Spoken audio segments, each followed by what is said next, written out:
కేసీఆర్ కీలక వ్యాఖ్యలు చేశారు. గంభీరంగా మౌనంగా ఈ ప్రభుత్వాన్ని చూస్తున్నా అన్నారు. జహీరాబాద్ నేతలు కార్యకర్తలు ఫామ్ హౌస్ లో కేసీఆర్ కలిశారు. ఈ సందర్భంగా కేసీఆర్ కీలక కామెంట్స్ చేశారు. కొడితే మామూలుగా కాదు, గట్టిగా కొట్టడం తన అలవాటన్నారు. ఫిబ్రవరి చివరిలో భారీ బహిరంగ సభ పెడతామని ప్రకటించారు. ఎక్కడి ప్రాజెక్టులు అక్కడే పడుకున్నాయన్నారు. సంగమేశ్వరం, బసవేశ్వరం, కాళేశ్వరం ప్రాజెక్టులను ఎండబెడుతున్నారని కేసీఆర్ విమర్శించారు.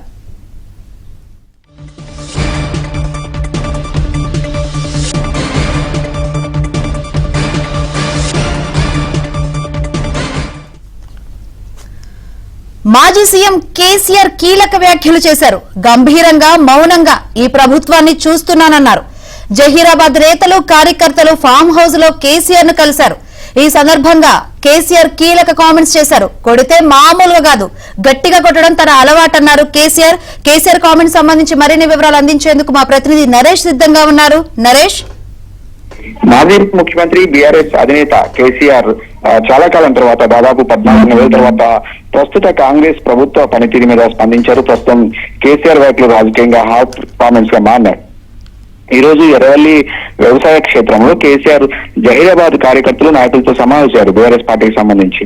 ఈ సమావేశంలో మాజీ మంత్రి హరీష్ రావు కూడా పాల్గొన్నారు. ఈ సందర్భంగా నీటి ప్రాజెక్టుల అంశాన్ని కేసీఆర్ చాలా తీవ్రంగా పరిగణిస్తున్నట్టు పేర్కొన్నారు. వాస్తవానికి చాలా కాలంగా ఈ ప్రభుత్వ పనితీరును గమనిస్తున్నాను, ఎక్కడ కూడా ప్రభుత్వ పనితీరు సరిగా లేదు. ముఖ్యంగా నీటి ప్రాజెక్టుల విషయంలో రేవంత్ రెడ్డి సర్కార్ సరిగా వ్యవహరించట్లేదు, తెలంగాణకు అన్యాయం చేస్తుంది, నీటి ప్రాజెక్టులను పట్టించుకోవట్లేదు అనేది కేసీఆర్ చేసిన ఆరోపణ ప్రధానంగా. దీంతో పాటుగా ముఖ్యంగా చాలా కాలంగా చూస్తున్నాను ఈ ప్రభుత్వాన్ని, అదేవిధంగా కొడితే చాలా గట్టిగా కొట్టడం తనకు అలవాటు. ఫిబ్రవరి చివరిలో ఏదైతే వచ్చే నెల చివరిలో భారీ బహిరంగ సభ ఏర్పాటు చేసుకుని తద్వారా ప్రజల్లోకి వెళ్లాలనేది కేసీఆర్ భావిస్తున్నట్టు కార్యకర్తలకు, అదేవిధంగా జహీరాబాద్ కార్యకర్తల సమావేశంలో ఆయన పేర్కొన్నారు. చాలా కాలంగా కాంగ్రెస్ ప్రభుత్వం ఏర్పడిన తర్వాత గత ఏడాది డిసెంబర్లో 2023 డిసెంబర్లో కాంగ్రెస్ ప్రభుత్వం ఏర్పడిన తర్వాత ప్రతిపక్ష నాయకులుగా ఉన్నప్పటికీ కూడా కేసీఆర్ ఇప్పటి వరకు కూడా ఎక్కడ బయటికి రాలేదు. చాలా నిశ్చితంగా పరిశీలిస్తారు. వరదలు ఏదైతే చాలా ముఖ్యమైన సంఘటనలు రాష్ట్రంలో జరిగినప్పుడు కూడా ప్రతిపక్ష నాయకులు హోదాలో ఎక్కడ కూడా స్పందించిన దాఖలాలు లేవు. అడపాదడపా పార్టీ నాయకులను వ్యవసాయ క్షేత్రానికి పిలిపించుకుని అక్కడే సమీక్షా సమావేశాలు నిర్వహిస్తున్నారు తప్ప కేసీఆర్ ఎప్పుడు బయటకు రాలేదు. కానీ ముఖ్య నాయకులుగా ఉన్నట్టు కేటీఆర్, హరీష్ రావు మాత్రం అన్ని తామే వ్యవహరిస్తారు. ఈ నేపథ్యంలోనే ఈ రోజు జహీరాబాద్ నాయకులతో సమావేశమయ్యారు. ఈ సమావేశంలో చాలా కీలక వ్యాఖ్యలుగా చెప్పవచ్చు. ఎందుకంటే రేవంత్ రెడ్డి ప్రభుత్వానికి సంబంధించి ప్రతిరోజు కూడా బీఆర్ఎస్ చాలా పెద్ద ఎత్తున విమర్శలు చేస్తూ వస్తుంది. కాంగ్రెస్ సర్కార్ కి సంబంధించిన పనితీరు మీద కేసీఆర్ కూడా చాలా కాలంగా స్పందించకుండా మౌనంగా ఉంటారు.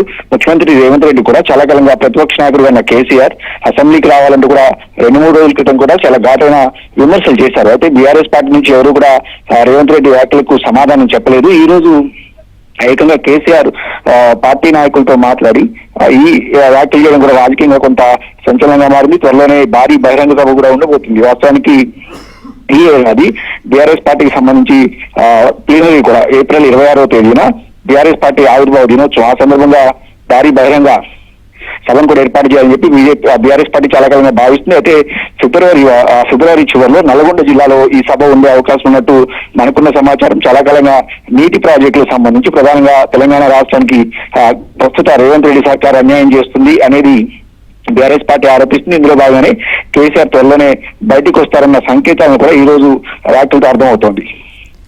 Right, thank you Naresh.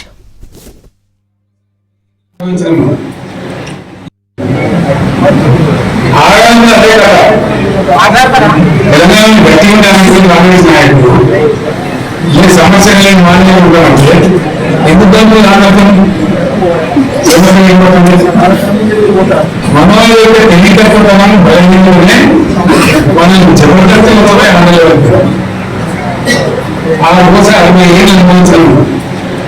ఏం కోసం పక్కన లేక కదా కరెంట్ ఏం కోసం ఏం ప్రవేశం